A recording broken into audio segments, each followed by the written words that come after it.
The docking clamps locked into place with a heavy metallic thunk that echoed through the cargo bay of the Busan runner. Taemin felt a vibration through his boots and smiled. After 3 weeks in deep space hauling mining equipment, any solid connection to a station felt good. Even if that station was Coalition Medical Facility Theta-7, and even if he had to get poked and prodded by alien doctors before he could stretch his legs properly. "Ready for your physical?" Captain Yuna asked from behind him. She was reviewing the docking checklist on her datapad, not looking up. Her voice carried that flat military tone she used when she was trying not to show concern. "Sure. How bad can it be?" Taemin grabbed his jacket from the hook by the airlock. "I had a medical exam last year. I'm healthy." That was a human doctor. "This is a Coalition station. First human ship in this sector, remember?" Yuna finally looked at him. "They're going to be thorough." Taemin shrugged. He was 28, in decent shape, and he didn't have anything to hide. Well, except maybe his coffee addiction and his habit of eating spicy ramyun at 2 in the morning. But those weren't medical problems. Those were lifestyle choices. The airlock cycled open with a hiss of equalizing pressure. The station's air smelled different, cleaner. Less like recycled human sweat and engine oil, more like something metallic and slightly sweet. A figure waited on the other side. Taemin had seen photos of different alien species during the mandatory cultural sensitivity training, but seeing one in person was different.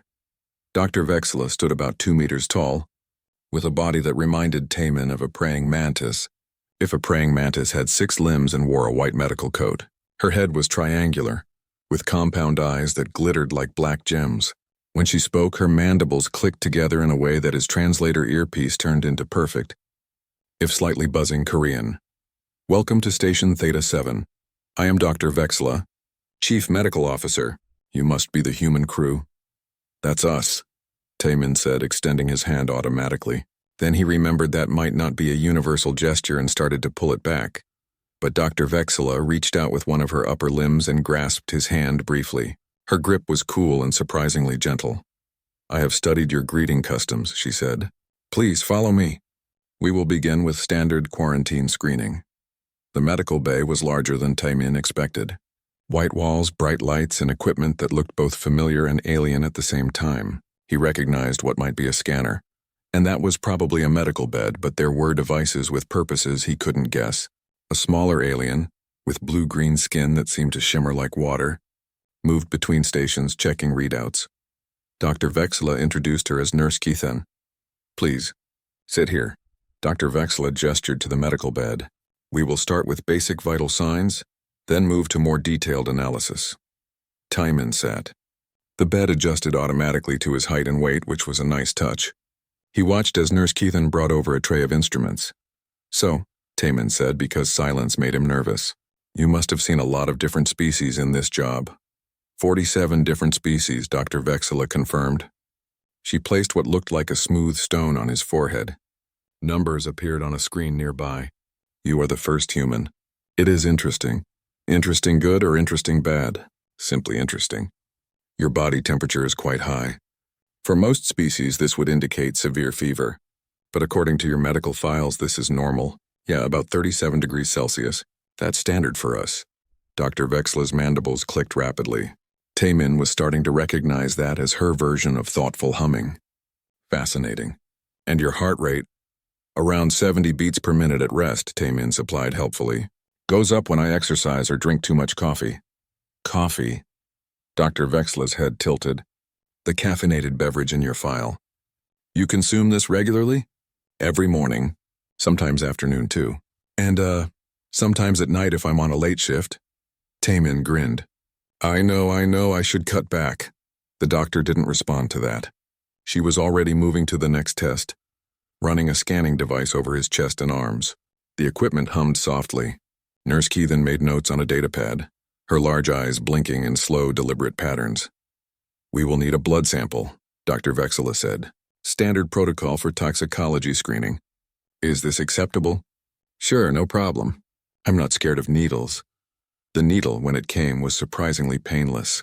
Taemin watched his dark red blood fill a small vial. Nurse Keithan took it carefully, holding it up to the light for a moment before carrying it to a large machine against the far wall. The machine looked expensive and complicated with multiple screens and what might have been a centrifuge component. "This is our toxicology analyzer," Dr. Vexla explained. "It will examine your blood for any potential contaminants, pathogens, or unusual chemical compounds. The process takes approximately 10 minutes. Cool. Mind if I ask what made you want to be a doctor?" Dr. Vexla settled into what might have been a more relaxed posture. "I am 347 years old. I have spent 200 of those years studying medicine. It is a field that never stops teaching you new things. Every species has unique biology, unique challenges." 347? Taman blinked. "Wow, we're lucky to hit 80 or 90. Yes, I noted that in your species file. Very short lifespans. It must create a sense of urgency in your lives." "Maybe. We try to make the most of the time we have." They talked for a few more minutes. Dr. Vexla asked about Earth, about human culture, about what Timon did for fun. He told her about his collection of old video games, about the Korean barbecue restaurant he missed back on Earth Station 3, about how he'd always wanted to see space and now he was hauling cargo through it. Then the alarm started. The toxicology analyzer didn't just beep. It screamed. A high-pitched wailing that made Taman's ears ring. Red lights flashed across every screen in the medical bay. Nurse Keithan made a sound like water splashing and rushed to the machine. Dr. Vexla moved faster than Taman thought possible, her 6 limbs carrying her across the room in seconds. "What's wrong?" Taman stood up from the bed. "Is it broken?" "Stay there." Dr. Vexla's voice was sharp now, all the earlier friendliness gone. She was staring at the analyzer's main screen, her mandibles clicking so rapidly they became a continuous buzz. Force fields shimmered into existence around the blood sample. The vial sat suspended in the air, surrounded by a glowing blue barrier. More alarms joined the first, each one adding a new layer of urgency to the cacophony. "Doctor?" Taman took a step forward. "Seriously, what's happening?" Nurse Keithan was entering commands into the console, her webbed fingers flying over the controls. The alarms reduced to a steady pulsing alert. Dr. Vexla pulled up more screens, scrolling through data so fast Taman couldn't follow it. Finally, the doctor turned to look at him. Her compound eyes reflected the red warning lights, making her appear even more alien than before. "Your blood has been flagged as a Class 7 biohazard." "A what?" The analyzer detected multiple toxic compounds in concentrations that should not exist in living tissue. Caffeine levels that would cause cardiac arrest in most species, capsaicin residue, ethanol metabolites, oxidative stress markers that indicate your cells are operating in a state of constant controlled damage. She paused. "And the volatility rating is concerning." "The what rating?" "The sample's chemical volatility. The analyzer calculates combustion risk for all biological samples." "Standard safety protocol." Dr. Vexla's mandibles clicked once, slowly. "Your blood sample registered 0.73 on the combustion scale. Is that bad?" 0.5 is the threshold for requiring special storage procedures. 0.6 requires blast containment. 0.73 means the analyzer reported that your blood is nearly flammable. Taman laughed. He couldn't help it. The sound echoed in the suddenly quiet medical bay, and he realized both Dr. Vexla and Nurse Keithan were staring at him. "Sorry," he said, trying to stop laughing. "It's just that I'm fine. I feel fine. I felt fine when you took the blood. I don't think I'm about to explode or anything." "This is not a joke."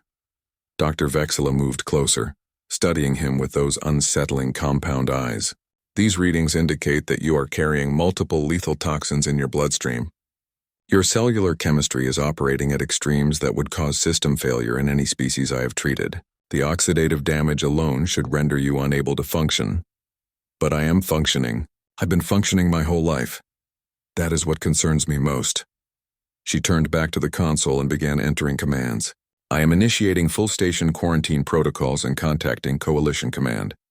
Nurse Keithan, prepare secondary containment for the remaining crew. They may all be affected." "Wait, no." Taman held up his hands. "This is normal. This is just how humans are. We drink coffee and eat spicy food, and sometimes we have a drink with friends. It's not dangerous. Your blood is nearly flammable." "Okay, when you say it like that, it sounds bad. But I promise this is normal human biology. Check our medical files. Check the data we sent ahead." Dr. Vexla was quiet for a long moment. Then she pulled up another screen and began reading. Taemin watched her mandibles slow their clicking as she scrolled through page after page of human medical information. Captain Yuna arrived at the medical bay exactly 12 minutes after Dr. Vexla sent the emergency message. She walked through the door with the calm, measured pace of someone who had dealt with crises before and expected to deal with many more. Behind her came Specialist Hyun carrying a datapad and looking far less calm. "Captain." Dr. Vexla stood to greet them. "Thank you for coming quickly." "Your message said biological contamination," Yuna replied. "Where's my crew member?" "I'm here," Taemin called from the medical bed. He waved. "Still not exploding?" Yuna's expression didn't change, but Taemin saw her shoulders relax slightly. "Explain," she said to Dr. Vexla. The doctor gestured to the screens displaying Taemin's blood analysis. "Your crew member's blood contains toxic compounds in concentrations I have never encountered in living tissue. The chemical volatility alone suggests extreme biological instability. I have never seen anything like this." "That's because you've never seen a human before," Hyun said. She stepped forward, already pulling up files on her datapad. "I'm Specialist Hyun, biochemist. I was expecting something like this might happen." "You expected your crew to be flagged as biological hazards?" "I expected our biology to be surprising." Hyun moved to stand beside the analyzer, studying the readouts with professional interest. "May I?" Dr. Vexla gestured permission, and Hyun began pulling up comparative data on the screens. Numbers and chemical formulas filled the displays, complex chains that made Taemin's eyes hurt to look at.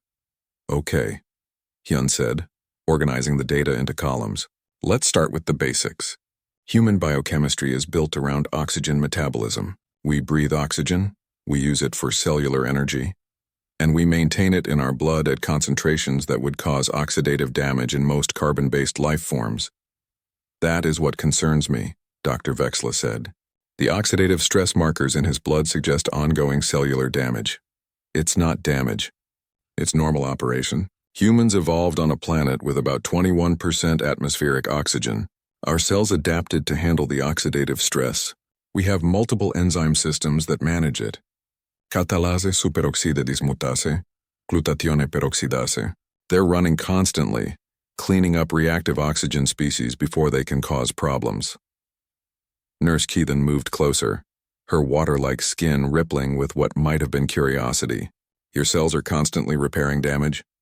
"More like constantly preventing it. Think of it like a controlled burn. We operate at high intensity, but we have safeguards." Dr. Vexla's mandibles clicked slowly. "This explains the oxidative stress, perhaps. But what about these other compounds? Caffeine, capsaicin, ethanol metabolites?" Hyun took a breath. "Right, those. So humans have this tendency to consume things that are technically toxic. Why? Different reasons. Caffeine is a stimulant. It blocks adenosine receptors in the brain, reduces fatigue, increases alertness. We like how it makes us feel. But it is a pesticide. Plants produce it to poison insects that try to eat them. True. But the dose that kills an insect is much smaller than the dose that kills a human. We have body mass on our side. Plus, our liver is really good at breaking down foreign compounds. It's one of our evolutionary advantages. Breaking down poisons is an evolutionary advantage. When you live on a death world, yeah." Hyun pulled up more data. "Earth has a lot of things that want to kill you. Poisonous plants, venomous animals, bacterial toxins, viral infections. Humans survived by developing really robust detoxification systems. Our liver can handle an enormous range of compounds." Dr. Vexla was quiet for a moment. Then she pulled up another section of the blood analysis. "Explain capsaicin." "Your file indicates humans consume this deliberately, often in large quantities." Taemin raised his hand. "That one's on me. I really like spicy food." "Spicy food," the doctor repeated.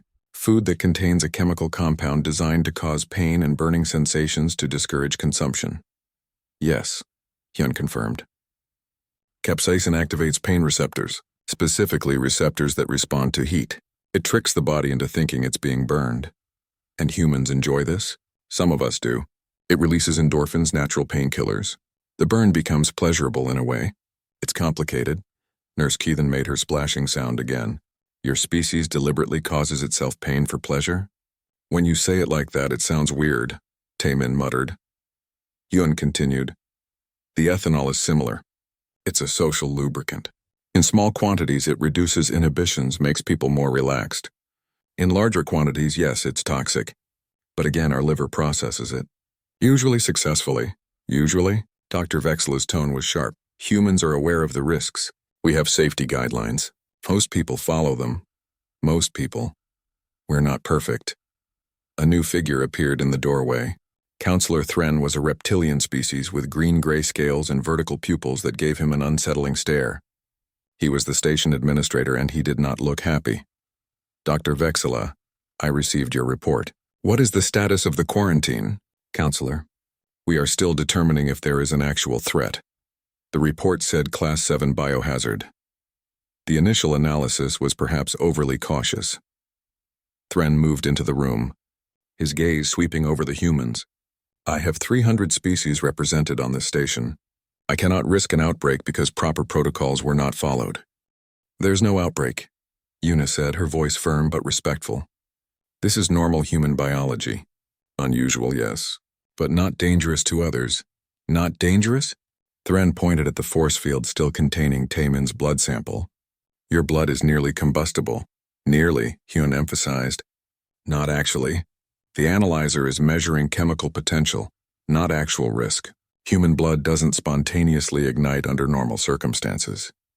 Normal circumstances, Thren repeated. And what constitutes abnormal circumstances? Hyun hesitated. Well, open flame, obviously. Significant heat. Exposure to strong oxidizers, but those would be dangerous to any biological sample. Another figure entered the medical bay. Dr. Mira was an avian species, with feathers that shimmered blue and green in the lights. She was apparently the coalition's expert on exotic biology, summoned by Dr. Vexela when the situation escalated. I have reviewed the human medical files, Dr. Mira announced, her voice sharp and precise. This is extraordinary. Their biochemistry operates on principles that violate several of my assumptions about viable life forms.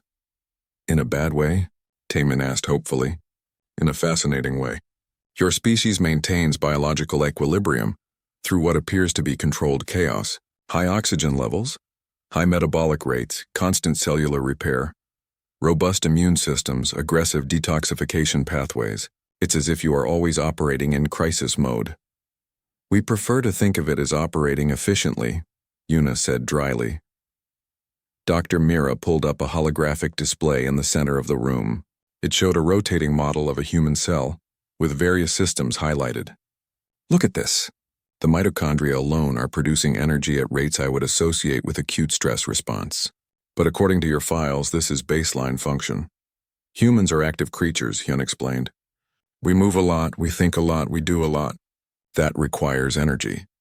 The energy output is comparable to many species during their fight or flight response. Yet you maintain this constantly. We're persistence hunters, Hyun said. Evolutionary history. We didn't evolve to be the fastest or strongest. We evolved to keep going, to outlast prey over long distances, to adapt to changing conditions, to survive when other species couldn't. Dr. Vexela had been silent, studying the holographic display. Now she spoke. I want to test the flammability claim. In a controlled environment. You want to light my blood on fire? Taemin sat up straighter. In a sealed, monitored chamber. With proper safety protocols. Why? Because the analyzer's reading is unprecedented. I need to verify if it is accurate or if there is a calibration error. Hyun and Una exchanged glances. If it's properly controlled, Una said slowly. I suppose that's acceptable.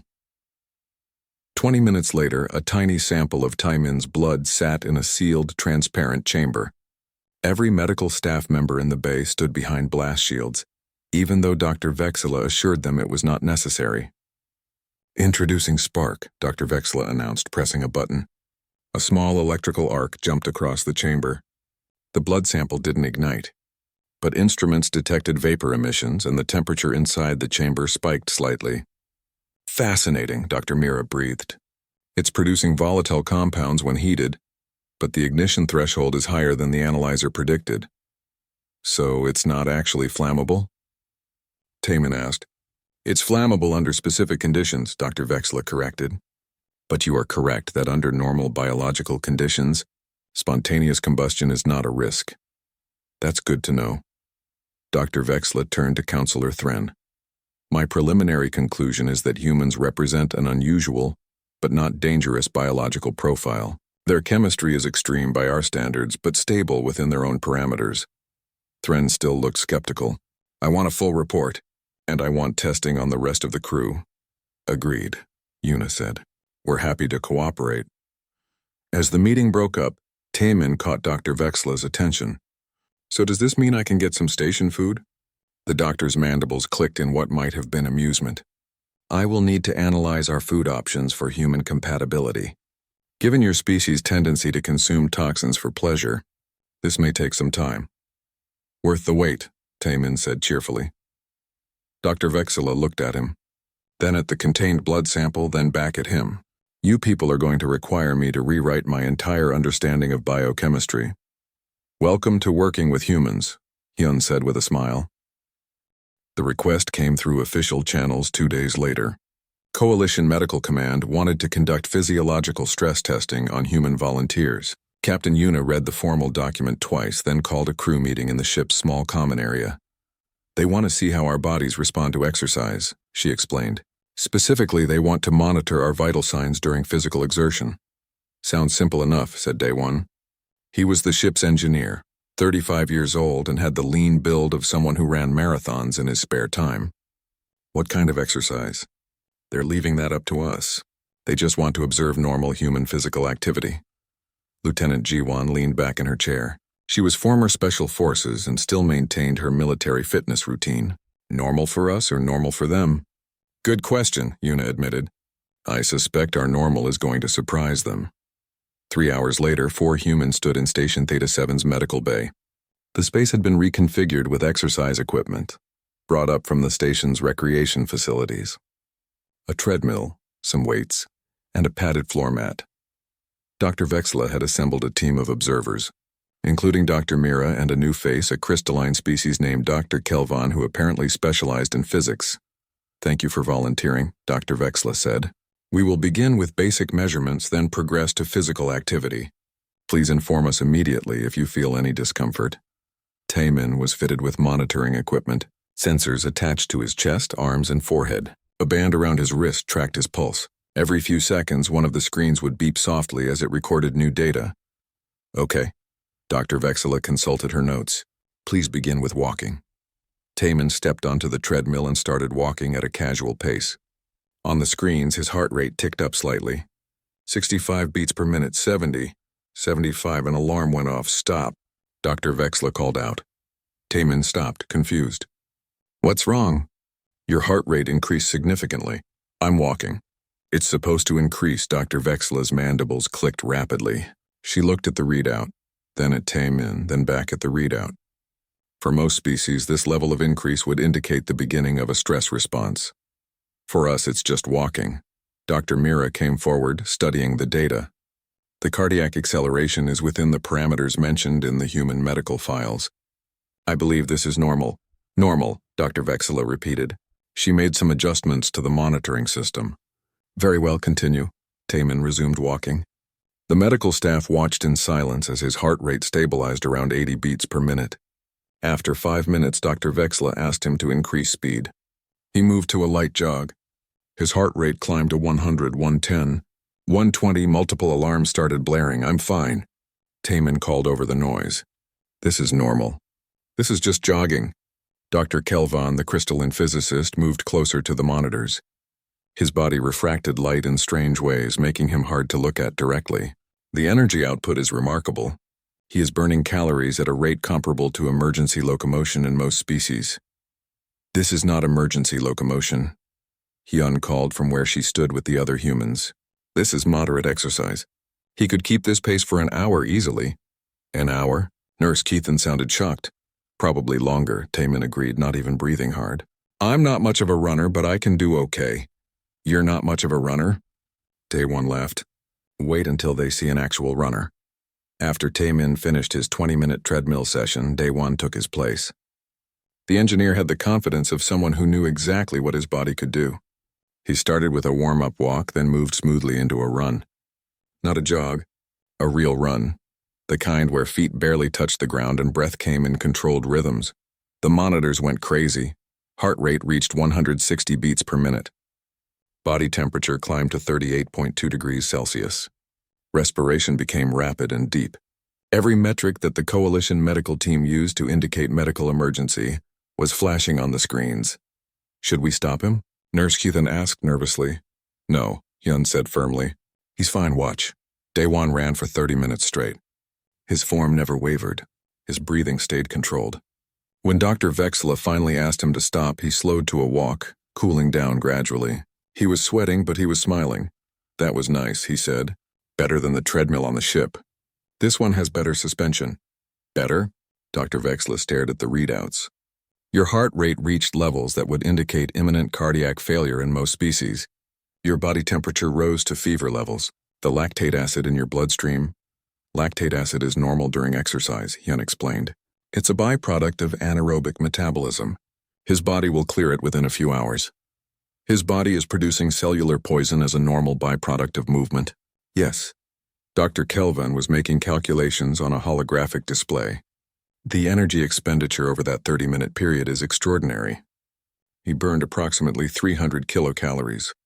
That is the equivalent of what most species would consume in a full day of normal activity.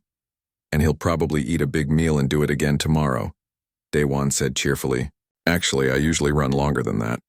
My weekend runs are about 42 kilometers. The medical bay went very quiet. 42 kilometers, Dr. Mira said slowly. You run 42 kilometers. For recreation, it's called a marathon. Lots of humans do it. Some people do ultramarathons, those are even longer. Why? Daewon shrugged. It feels good. It's a challenge. You get to see new places. You run for pleasure, Dr. Vexla said. You deliberately push your body into stress states for pleasure. I mean, I wouldn't call it a stress state. It's just running. Lieutenant Jiwon stepped forward next. Mind if I show them a real workout? Yuna hesitated. Maybe keep it moderate, Lieutenant. I'll keep it civilian moderate, Jiwon promised with a grin that suggested she absolutely would not. She started with stretches, moving through a flexibility routine that made several of the alien observers tilt their heads in confusion. Humans could bend in unexpected ways. Then she moved to the padded floor and began what she called a basic circuit.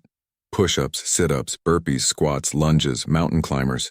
She moved through each exercise with precision, counting softly in Korean under her breath. The monitoring equipment tracked everything, recording a symphony of physiological responses that looked like a medical emergency in progress. But Jiwon kept going. Sweat poured down her face. Her heart rate stayed elevated in the 160 to 170 range. Her body temperature climbed to 38.5 degrees. Her muscles produced lactate acid that her body immediately began processing, and through it all she maintained perfect form and controlled breathing. When she finished, she stood up and grabbed a towel. That's my morning routine. Usually takes about 45 minutes. Helps me wake up. That is your morning routine, Dr. Vexla said faintly. You do that every morning. 5 days a week. Rest days on weekends? Rest days where you rest. Well, rest from the intense stuff. I still go for a run or do some yoga. Dr. Kelvin had filled his holographic display with calculations. I have been computing the energy dynamics. Humans operate at metabolic rates consistent with prey species fleeing for their lives, except humans maintain this state voluntarily and regularly. We're not prey, Jiwon said, wiping her face. We're persistence predators. We evolved to chase prey over long distances until they collapsed from exhaustion. You hunted by making other creatures too tired to run? Essentially, yeah. We're not the fastest, but we can keep going longer than almost anything else. We sweat to stay cool. We have efficient cardiovascular systems, and we're really good at regulating our body temperature. So we just kept running, for hours, until whatever we were hunting couldn't run anymore. Nurse Keithan made her splashing sound. That is terrifying. It's effective, Jiwon countered. Captain Yuna stepped up for her turn, but Dr. Vexla held up a limb. I think we have sufficient data. I do not believe I can watch another human deliberately induce stress responses for voluntary enrichment. It's not stress, Yuna said. It's training. It makes us stronger. By damaging your muscles so they repair stronger, yes. I read that in your files. I thought it was a translation error. No translation error. That's how it works. Dr. Vexla looked at her team of observers. Dr. Mira's feathers were ruffled in what might have been agitation. Dr. Kelvan was still calculating energy outputs, his crystalline form pulsing with light. Nurse Keithan was standing as far from the humans as possible, while still being in the room. "I need to file an updated report," Dr. Vexla said quietly. "I need to inform Coalition Command that humans are not simply chemically unusual. They are physically extreme. Their resting state is comparable to many species' emergency state. Their exercise state is comparable to many species' death throes." "That seems a bit dramatic," Taemin said. "You are persistence predators who consume poison for fun and run until prey collapses from exhaustion," Dr. Vexla replied. "Drama seems appropriate." Dr. Kelvin finished his calculations and turned to face the humans. "I have a question, if you will permit it." "Sure," Daewon said. "Why do you still exercise this way? You no longer hunt prey on foot. You have technology. You have comfortable lives aboard spacecraft. Why maintain these extreme physical capabilities?" The four humans looked at each other. Finally, Yuna answered, "Because we can. Because it keeps us healthy. Because when something goes wrong in space, when systems fail or emergencies happen, physical capability matters. But mostly, because it's who we are. We're not built to sit still." Dr. Kelvan nodded slowly. "I believe I understand. You are a species that defines itself through challenge." "Maybe," Jiwon said. "Or maybe we just like the endorphin rush." Dr. Vexla made a note on her datapad. "I am recommending that humans be reclassified as high-resilience class species. And I am also recommending that Coalition medical personnel receive additional training before working with human physiology." "Good idea," Hyun agreed. "We tend to break medical equipment that's not calibrated for us." "I noticed," Dr. Vexla said dryly. "I have had to disable half my alarms." As the humans prepared to leave, Taemin overheard Dr. Vexla speaking to Dr. Mira in a low voice. "They operate at the edge of biological disaster constantly," the doctor said, "and they smile while doing it." "Yes," Dr. Mira agreed. "I find it both terrifying and admirable." Taemin decided to take that as a compliment. The tension on Station Theta 7 grew slowly over the next week like water coming to a simmer. It wasn't obvious at first. Just small things. Aliens changing direction in corridors when they saw humans approaching. Longer wait times at the station's commercial areas. Conversations that stopped when Taemin walked into a room. Ambassador Sujin noticed it immediately. She was the human diplomatic representative assigned to smooth relations between the Busan runner crew and the Coalition. Tall, composed, with hair tied back in a practical bun, she spent her days in endless meetings trying to explain that humans were friendly, helpful, and not about to spontaneously combust in the middle of the station. "It's not going well," she admitted to Captain Yuna over coffee in the human ship's mess hall. "The medical reports about our biology have spread. Now there are rumors that we're some kind of Death World warriors sent to infiltrate the Coalition." "That's ridiculous," Yuna said. "I know, but fear isn't logical. They see the reports saying our blood is nearly flammable, that we operate at metabolic extremes, that we consume toxins for pleasure. From their perspective, we're walking disasters. Security Chief Ralvik was the worst of them, an arthropod species with a hard carapace and multiple limbs. He controlled station security with efficient paranoia. He had started requiring human crew members to check in every 4 hours. He had implemented new quarantine zones. He had even suggested in a formal proposal to Councillor Thren that humans should be restricted to their ship except during essential business. "He's scared," Sujin explained. "And when people are scared, they try to control what frightens them." Maintenance Chief Hyan Wu listened to all this while cleaning grease from under his fingernails. He was 42, calm in the way that comes from years of solving problems under pressure. He didn't say much, but when he did speak, people listened. "We just need to show them we're not a threat," he said quietly. "Words only go so far. They need to see who we are." "How?" Sujin asked. Yanwu shrugged. "Something will come up." It always does, he was right. Something came up 3 days later. The alarm started at 0300 hours station time. Taemin was awake, unable to sleep, scrolling through messages from Earth on his datapad. The sound cut through the quiet like a knife, sharp and urgent. Emergency protocols initiated across the station. Lights flickered to red. Automated voices announced in multiple languages that there was a coolant leak detected in Section 7 Delta, and all personnel should evacuate immediately. Taemin grabbed his jacket and ran for the door, then remembered he was on a space station, and there was nowhere useful to run. He opened a communication channel to the ship's bridge instead. What's happening? Coolant leak in the lower engineering section, Una replied. Her voice was tight with focus. Ammonia-based refrigerant. The station uses it for their mixed atmosphere systems. Is everyone out? A pause. Checking. No, 3 engineers were working late. They're trapped in Section 7 Delta. The automatic bulkhead sealed them in. Why can't they get out? The ammonia levels are too high. It's flooding the section. Their environmental suits have micro tears from the work they were doing. They're unconscious. Taemin heard Hyunwoo's voice in the background. What's the atmosphere composition? Heavy ammonia concentration. Toxic to most species. Lethal to anything without proper protection. Lethal to most species, Hyunwoo repeated. What about humans? Silence on the bridge. Then Yuna said, Hyun, pull up ammonia toxicity data for humans. More voices. Taemin heard Specialist Hyun rapidly running calculations. Ammonia is toxic to humans, yes. Respiratory irritant. Can cause chemical burns. In high concentrations, it's dangerous. But our tolerance is higher than most species. Our respiratory system can handle short-term exposure. We'd be hurt. Definitely hurt, but not immediately incapacitated like most oxygen breathers. How short is short-term? Maybe 5 minutes. 10 if lucky. Before serious damage occurs, another voice joined the channel.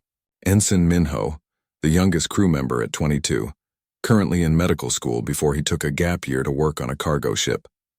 I can prep emergency treatment supplies. If someone goes in there, they're going to need immediate care. Hyunwoo spoke again calmly. I'll go. Absolutely not, Yuna said immediately. Captain, 3 people are dying. Someone has to get them out. And we're the only ones on this station who might survive the attempt. Might being the critical word. Might is better than definitely not. Taemin was already moving, pulling on boots, grabbing a basic breather mask from the emergency supplies. He heard the argument continuing on the channel as he ran through the corridors toward the airlock. Station security tried to stop him. 2 guards, species he didn't recognize, blocked the corridor leading to Section 7 Delta. They made sounds his translator interpreted as warnings to stay back from the danger zone. I know, Taemin said. 3 people are in there. Rescue teams are preparing. How long will that take? The guards hesitated. One of them made a gesture that seemed uncertain. Environmental suits must be prepared. Protocols must be followed. How long? 20 minutes. Perhaps 30. They don't have 30 minutes. Hyunwoo arrived behind Taemin carrying a breathing mask and a determined expression. We're going in. You can try to stop us, but I don't recommend it. The guards looked at each other. Then one of them stepped aside. You are insane. Your species is insane. Probably, Hyunwoo agreed. But we're useful insane. The maintenance chief checked Taemin's mask, made a quick adjustment, then fitted his own. Simple plan. Get in, find them, drag them to the sealed door. Keep breathing shallow. Don't touch anything with bare skin if possible. 5 minutes maximum. Right, simple. They cycled through the emergency airlock. The moment the inner door opened, Taemin smelled it. Even through the mask, the ammonia scent burned his nostrils. His eyes immediately started watering. The air looked hazy, almost thick with the gas. Hyunwoo moved forward steadily. Years of maintenance work had taught him to navigate engineering spaces even in poor visibility. Taemin followed, blinking tears from his eyes, trying not to breathe too deeply. His lungs already felt tight, irritated by the chemical assault. They found the first engineer 30 seconds in. Collapsed near a console, environmental suit torn along one seam. Hyunwoo grabbed the engineer under the arms and started dragging. Taemin spotted the other 2 near an equipment rack. Both unconscious, both with damaged suits. His throat was burning now. Each breath felt like swallowing fire. But he grabbed the nearest engineer, a small reptilian species, and started pulling. The body was heavier than he expected. His muscles screamed. His eyes streamed tears so thick he could barely see. Hyunwoo had the first engineer at the airlock door. He went back for the third. Taemin reached the door with his engineer, his arms shaking from the effort. 2 minutes had passed. Maybe 3. Time felt strange, stretched out by pain and adrenaline. The ammonia was everywhere. Taemin's skin felt like it was being scraped with sandpaper. His lungs were screaming for clean air. He could taste the chemical in his mouth, bitter and burning. Hyunwoo emerged from the haze with the final engineer. His face was red, his eyes swollen nearly shut. but he was moving, still conscious, still functional. They shoved all 3 rescued engineers through the airlock and collapsed after them. The outer door sealed. Clean air flooded the space. Taemin ripped off his mask and immediately doubled over, coughing. His chest felt like it was on fire. Every breath hurt. Beside him, Yanwu was in similar condition, gasping and wheezing. Medical personnel burst through the outer door. Dr. Vexla was there and Ensign Minho with his emergency supplies. They split up, half attending to the rescued engineers, half to the humans. "Sit down," Dr. Vexla ordered, pushing Taemin onto a bench. "Breathe slowly. Minho, oxygen support now." Minho fitted an oxygen mask over Taemin's face. Cool, clean air flooded his lungs. The burning eased slightly. Across the room, the 3 rescued engineers were receiving similar treatment. Taemin saw their chests moving, saw them breathing, alive. "Your skin is chemically burned," Dr. Vexla said, examining his hands and face. "Your respiratory system is severely irritated. Your eyes are damaged. You could have died in there." "But I didn't," Taemin wheezed. "They didn't either." Dr. Vexla's mandibles clicked rapidly. "No, they did not. Because you went into an environment that should have killed you and you survived long enough to pull them out." Hyunwoo was sitting nearby, receiving treatment from Minho. His voice was rough but steady.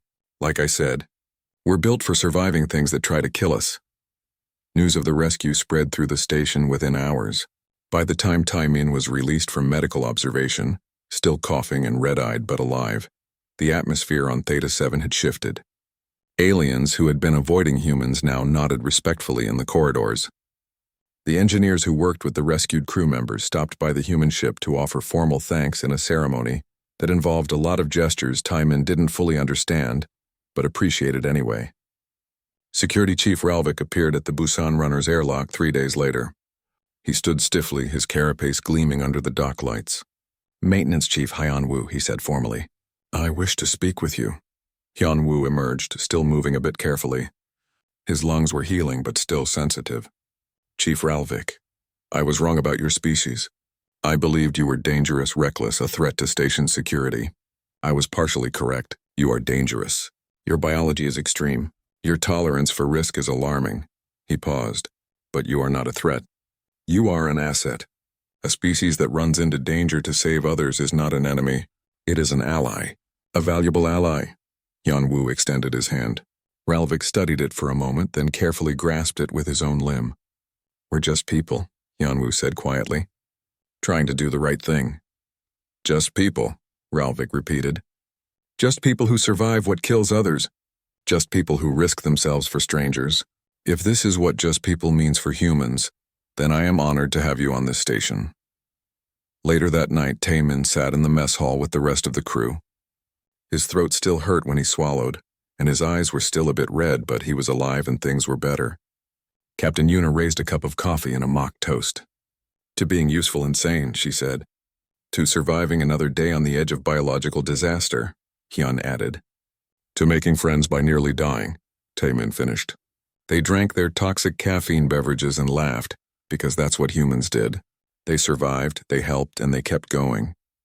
It was just who they were. 3 weeks after the ammonia incident, Station Theta 7 received visitors that made everyone nervous. Coalition Grand Admiral Voran arrived aboard a diplomatic cruiser with a full entourage, including medical specialists, military advisors, and what Taemin privately thought of as important people who wear impressive uniforms. Captain Yuna assembled her crew in their best civilian clothes. Not uniforms exactly, but clean and professional. They stood in the station's main docking bay as the coalition delegation disembarked.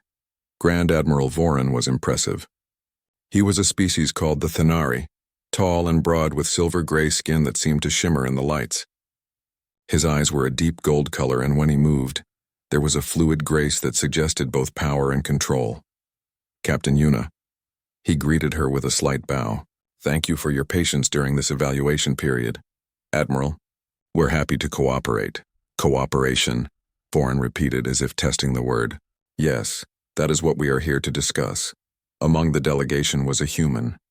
Medical Director Ji-won, a woman in her 50s with sharp eyes and graying hair tied back in a bun.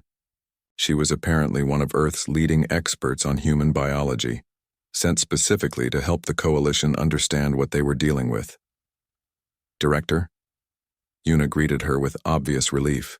Good to see another human face. Good to be here, Captain. I've been reviewing Dr. Vexela's reports. You've given them quite an education. We've tried to be informative. You've been terrifying, Ji-won said bluntly, but in an interesting way. There was also researcher Yoonji, a younger human woman with an enthusiastic manner and multiple data pads. She was a xenobiologist who specialized in comparative species biology, and she seemed genuinely excited to be on the station. I've been studying coalition species for years, she explained to Tae-min while they waited for the formal meetings to begin. But this is the first time I get to study humans from an alien perspective. It's fascinating what they find surprising about us. Like what? Everything. Literally everything. Our oxygen metabolism, our endurance, our immune systems, our psychological resilience, our social bonding. Things we take completely for granted are extraordinary to them. The formal meetings began in the station's conference room. It was a large space with adjustable seating to accommodate different body types. Dr. Vexela presented her findings first, walking through weeks of data with methodical precision. Human biology operates on principles that challenge standard biochemical assumptions, she began. Their blood chemistry includes compounds that are individually toxic to most species, yet combined create a stable system. Their metabolic rates are extreme yet sustainable. Their physical endurance exceeds most species' emergency capabilities, and their psychological response to stress is remarkable. Admiral Vorin listened carefully. Explain the psychological aspect. Dr. Vexela pulled up recordings from the ammonia incident. When faced with lethal danger, humans do not simply survive. They advance. They run toward threats to help others. Maintenance Chief Hyeon Woo and crew member Tae-min entered an environment that should have killed them within seconds. They remained conscious and functional for over 4 minutes, and they brought 3 unconscious individuals to safety before collapsing themselves. This is standard human behavior? Vorin asked. It appears to be common, yes. Cultural records indicate humans regularly risk themselves for strangers. They call it heroism, but it seems to be a species-wide tendency. Medical Director Ji-won stood up. If I may, Admiral, I'd like to provide context. Please. Ji-won activated her own presentation, showing images of Earth, oceans, mountains, deserts, storms. This is our home world. What the Coalition has classified as a Class 9 death world. High gravity, volatile atmosphere, extreme temperature ranges, aggressive biosphere. Life on Earth is a constant competition for resources. The planet itself is hostile to comfortable existence. She showed images of Earth animals, predators with sharp teeth, venomous insects, poisonous plants. This is what we evolved alongside. Everything on Earth is either trying to eat you, poison you, or outlast you. Humans survive by becoming the most adaptable species on the planet. New images appeared. Ancient humans running across plains carrying spears, tracking animals. We're not the strongest species. We're not the fastest, but we're the most persistent. We evolved to chase prey for hours, sometimes days, until the prey collapsed from exhaustion. We evolved to eat almost anything, digest almost anything, survive almost anything. Researcher Yoonji jumped in, her enthusiasm making her words rapid. The key adaptation is our metabolic flexibility. We can burn glucose, we can burn fat, we can even break down muscle tissue if we have to. We can survive weeks without food and days without water. Our immune systems fight off thousands of potential infections daily. Our bodies constantly repair damage we don't even notice. And psychologically? Admiral Vorin prompted. Ji-won nodded. Psychologically, we're built for social survival. Humans form strong bonds with each other, even with strangers. We help each other in crisis. It's not just cultural, it's evolutionary. Humans who worked together survived. Humans who helped each other had more children. Over millions of years, cooperation became instinctive. So when we see human behavior that seems reckless, Yoonji continued, like running into toxic environments to save strangers, that's not reckless to humans. That's normal. That's what we do. Dr. Vexela added her own observations. I have worked with the human crew for 3 weeks now. What I have learned is that their physical extremes are matched by their character stability. They are friendly, cooperative, and remarkably patient with our fear of their biology. Crew member Tae-min submitted to countless tests without complaint. He even found humor in our alarm at his blood chemistry. It was pretty funny. Taemin muttered, earning a glare from Captain Yuna. Admiral Voran stood and walked to the window, looking out at the docked ships. He was quiet for a long moment. Then he spoke. I came here expecting to find a potential threat, a species with dangerous biology that might destabilize Coalition safety protocols. What I find instead is a species with extreme biology that uses it to help others. This changes the assessment considerably. He turned back to face the room. The Coalition needs to establish formal protocols for human biology. Medical standards, safety guidelines, integration procedures. Dr. Vexla, you will work with Medical Director Ji-Wan to create these protocols. I want them distributed to every Coalition medical facility within the month. Yes, Admiral. Furthermore, I am recategorizing humans from potential hazard class to high resilience class. This designation acknowledges your unusual biology while recognizing your demonstrated cooperative nature. Captain Yuna stood. Thank you, Admiral. We appreciate the Coalition's willingness to work with us. It is we who should be grateful, Captain. The Coalition faces many challenges. Hostile environments, disaster response, hazardous duty assignments. Having allies who can survive where others cannot is valuable. Very valuable. Voran pulled up a holographic display showing Coalition space with various crisis zones marked in red. We have situations where our people cannot go. Toxic atmospheres, extreme temperatures, high radiation zones. Would humans be willing to assist in such situations? Captain Yuna glanced at her crew. Taemin saw the same expression on everyone's face. Determination mixed with something that might have been excitement. We would be honored to help, Admiral. Over the next few days, the protocols took shape.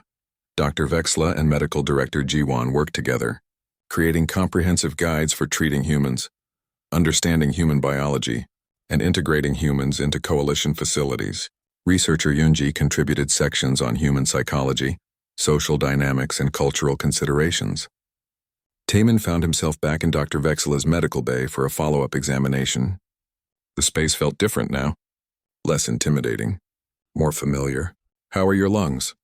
Dr. Vexla asked, running a scanner over his chest. Better.